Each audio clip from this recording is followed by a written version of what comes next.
If you had asked me to predict which class would talk about oral sex,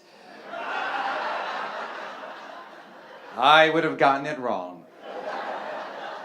My name is Alek Lev, and I bring greetings from sunny Los Angeles. I am speaking today for the class of 1993 and our 25th milestone reunion. Now, I actually gave a speech here 5 years ago for our 20th reunion, and since then, not much has happened. I got a car. It's a Honda. I saw a movie last week. What did we see, Joel? Solo, right. It was okay. It was okay. But enough about me. And remember, I come from Los Angeles, where but enough about me is not something you hear very often.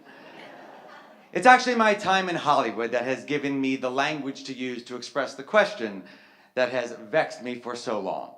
What accounts for the success of Hunter graduates? Are they born that way, or does it happen here in this building? Or in Hollywood terms, is it in the casting or in the writing? Right? Is this movie so good because of the actors or because of the script? Now, how does it work here? Maybe it's the education. Or maybe it's just the great screening tests, either the test to get into the elementary school, or if you're not smart enough to pass that, the test to get into 7th grade. I'm kidding. We are all Hunterites, all made equal in the eyes of Marienhoff. And as such, we need data to answer my question. We need case studies. In the class of 1993, our most famous case study is Robert Lopez, Bobby. And as many of you know, he's had some incredible achievements. He saw Star Wars 13 times by the time he was 6. He was the lead in our 5th grade play of Kiss Me Kate right here. What else? Oh, he won an Emmy, a Grammy, an Oscar, and a Tony. You know, that's actually a typo. He won 2 Emmys, 2 Grammys, 2 Oscars, and 2 Tonys. Take that, Lin-Manuel. No, it is not a competition. But how many Oscars did you win, Justice Kagan? That's right. Those are, of course, our most well-known case studies, but let me tell you about a few others that you might not have heard of. Our first case study was, of course, bright and did well in all things, but never considered herself particularly adept at math, until some inspiring Hunter teachers changed her outlook. Later, with a master's in education, she saw many problems in the way math was taught, and she stepped up and became a high school math teacher herself. She then stepped up to a PhD in educational policy leadership and instructional practices at Harvard, and now does policy analysis to help support kids who don't typically have access to secondary math. She credits Miss Basius and Miss Strauss for giving her the confidence in her abilities, and credits Hunter more generally for trusting her with responsibilities.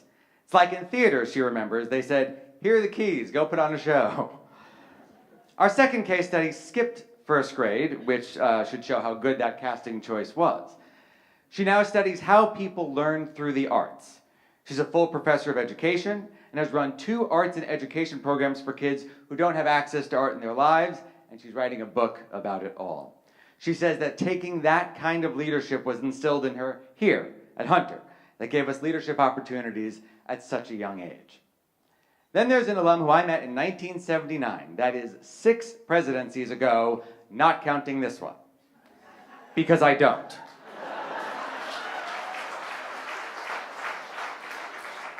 Seemed like I'd be safe making that joke here, I don't know.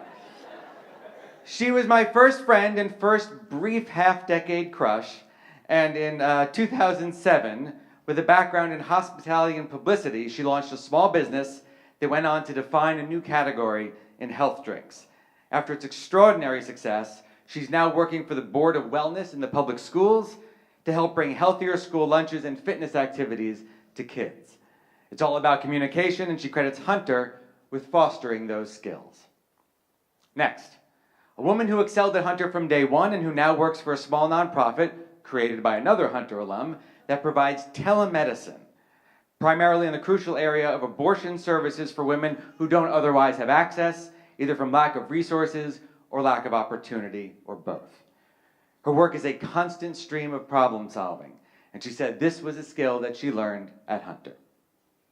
Finally, one amongst our class is the CEO and president of the California Association of Public Hospitals, a group that helps in the creation of the Affordable Care Act and that lobbies on behalf of patients who are either uninsured or on Medicaid. Every day, every minute, she says, is an exercise in her critical thinking skills, and she credits that to Hunter. How I think and write, she says, was instilled by Lois Refkin. And then she says, her love of government and her appreciation for a pluralistic society came directly from Messrs. Kagan and Marienhoff. And if that group seems impressive, those are just the people named Erica.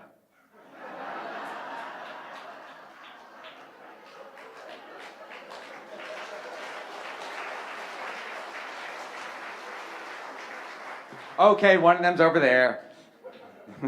We have 5 of them. 4 of them will be coming tonight to our party. Most of our 10 Davids will be joining us, and about 100 of us in total are going to gather for our 25th reunion. So what have we learned here today? Nature, nurture. Do we pick them or do we make them? Well, as with all of the best that comes from my West Coast hometown, the answer is obviously both. A great cast paired with a great script gives you something that these and so many other Hunter graduates give the world: a great story. And I have one more of those. It's a reunion story. Kimani Rogers and Jenny Ono and I, and several others, met in Miss Holder's nursery school class.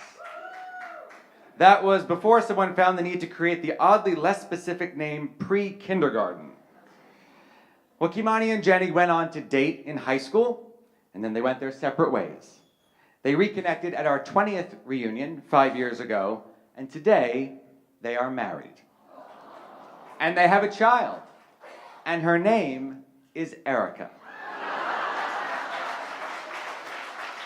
I'm just kidding, it's a boy, that's not her name.